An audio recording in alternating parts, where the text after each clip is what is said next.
ನಮಸ್ಕಾರ ಸ್ನೇಹಿತರೆ. Alcohol withdrawal syndrome ನೀವು ಯಾರಾದರೂ ಕೇಳಿದ್ದೀರಾ?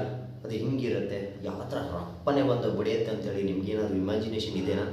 ಸೊ ಈ ರೋಗ ಬರೋದು ಅತಿ ಹೆಚ್ಚು ಮದ್ಯಪಾನವನ್ನು ಸೇವಿಸಿದರೆ ಸಡನ್ನಾಗಿ ಬರೋವಂಥ ರೋಗ ಇದು.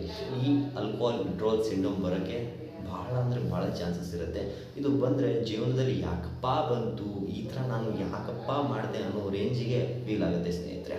ಸೊ ಸಿಂಪ್ಟಮ್ಸ್ ಏನೇನು, ಅದು ಎಷ್ಟು ಅವಧಿಯಲ್ಲಿ ಬರುತ್ತೆ ಅನ್ನೋದನ್ನ ಬಗ್ಗೆ ಇವತ್ತಿನ ಒಂದು ವಿಡಿಯೋದಲ್ಲಿ ಸಂಪೂರ್ಣವಾಗಿರುವಂಥ ಮಾಹಿತಿನ ಕೊಡ್ತೀನಿ. ಹೆಚ್ಚು ಮದ್ಯಪಾನ ಸೇವಿಸ್ತಿರ್ತೀರಾ, ಬಹಳ ದಿನಗಟ್ಟಲೆ ಸೇವಿಸ್ತಿರ್ತೀರಾ, ಲೀಟರ್ ಗಟ್ಟಲೆ ಎಲ್ಲ ಕುಡಿತಿರ್ತೀರಾ, ಆದರೆ ಮನೆಯಲ್ಲಿ ತುಂಬ ತೊಂದರೆ ಆಗ್ತಿರುತ್ತೆ, ಎಲ್ಲರಿಗೂ ಕಿರಿಕಿರಿ ಆಗ್ತಿರುತ್ತೆ.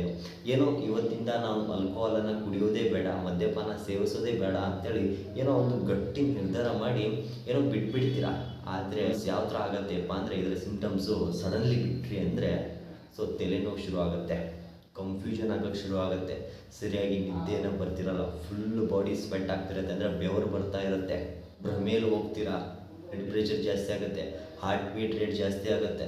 ಸೊ ಫುಲ್ಲು ನಮ್ಮ ಬಾಡಿ ಹೆಂಗೆ ಅನಿಸ್ತಿರುತ್ತಪ್ಪ ಅಂದರೆ, ಯಾವುದೋ ಒಂದು ರೋಗ ಬರ್ತಿದೆ ನಮಗೆ, ಏನಪ್ಪ ಮಾಡಲಿ ಅನ್ನೋ ರೇಂಜಿಗೆ ನಮ್ಮ ಬಾಡಿ ಫುಲ್ಲು ಆ ಥರ ಅನ್ನಿಸ್ತಿರುತ್ತೆ. ಫುಲ್ಲು ಮೈಂಡ್ ಫುಲ್ ಡೈವರ್ಟ್ ಆಗ್ತಿರುತ್ತೆ, ನರ್ವಸ್ ಸಿಸ್ಟಮ್ಗೆ ರಪ್ಪನೆ ಬಡೋದು ಏನು ಮಾಡ್ತಿದ್ದೀನಿ ಅನ್ನೋದೇ ಗೊತ್ತಾಗಲ್ಲ.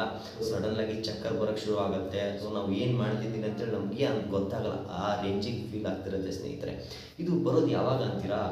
ಯಾರು ಮದ್ಯಪಾನ ಮಾಡ್ತಿರ್ತಾರಲ್ಲ 6 ಗಂಟೆ ನಂತರ, ಅಂದರೆ ಲಾಸ್ಟ್ ಯಾವಾಗ ನೀವು ಮದ್ಯಪಾನ ಮಾಡಿರ್ತೀರಾ ಅಂದರೆ 6 ಗಂಟೆ ನಂತರ ಸಣ್ಣಗೆ ಲೈಟಾಗಿ ತಲೆನೋವು ಶುರು ಆಗ್ತಾ ಇರುತ್ತೆ, ಹೊಟ್ಟೆ ನೋವು ಶುರು ಆಗ್ತಾ ಇರುತ್ತೆ. ಅವಾಗೇನು ಅನಿಸುತ್ತೆ, ಈ ಮದ್ಯಪಾನ ಸೇವಿಸೋಣ ಅಂತೇಳಿ.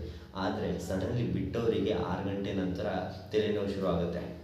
24 ಗಂಟೆ ನಂತರ ಈ ಹೇಳ್ದೆಲ್ಲ ಮೇಲೆ ಸಿಂಪ್ಟಮ್ಸ್, ತಲೆನೋವು, ಬೆವರು ಬರೋದು, ಗಾಬರಿ ಆಗೋದು, ಹೌದಾ, ಭ್ರಮೇಲಿರೋದು, ಕನ್ಫ್ಯೂಷನ್ ಆಗೋದು, ಸ್ವೆಟ್ಟಿಂಗ್ ಜಾಸ್ತಿ, ಬೆವರು ಬರೋದು, ಹಾರ್ಟ್ ಬೀಟ್ ಜಾಸ್ತಿ ಆಗೋದು, ಆಮೇಲೆ ಬ್ಲಡ್ ಪ್ರೆಷರ್ ಜಾಸ್ತಿ ಆಗೋದು, ಇವೆಲ್ಲ ಶುರು ಆಗುತ್ತೆ. 72 ಗಂಟೆ ಮೇಲೆ ಏನಾಗುತ್ತಪ್ಪ ಅಂದರೆ ಕಂಪ್ಲೀಟಾಗಿ ಎಲ್ಲ ಥರದ ರೋಗಗಳು ನಮಗೆ ಅಟ್ಯಾಕ್ ಮಾಡ್ತಿರೋ ರೇಂಜಿಗೆ ಅನಿಸುತ್ತೆ.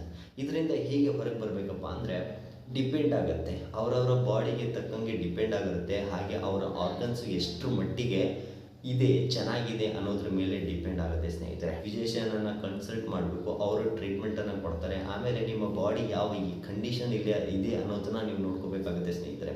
ಏಜ್ ಭಾಳ ಅಂದರೆ ಭಾಳ ಮ್ಯಾಟ್ರ್ ಆಗುತ್ತೆ. ನಿಮ್ಮ ಇಮ್ಯುನಿಟಿ ಪವರ್ ಎಷ್ಟಿದೆ ಅನ್ನೋದ್ರ ಬಗ್ಗೆ ನಿಮಗೆ ನಾಲೆಜ್ ಇರಬೇಕಾಗುತ್ತೆ. ಸೊ ಇದರ ಮೇಲೆ ಫಿಸಿಷಿಯನ್ ಅವರು ಟ್ರೀಟ್ಮೆಂಟನ್ನು ಕೊಡ್ತಾರೆ. ಅಷ್ಟೇ ಹೊರಗೆ ಬರಬೇಕಾದ್ರೆ ಆಗೋದಿಲ್ಲ, ಸ್ವಲ್ಪ ಟೈಮ್ ಹಿಡಿಯುತ್ತೆ, 3-4-5 ದಿನ.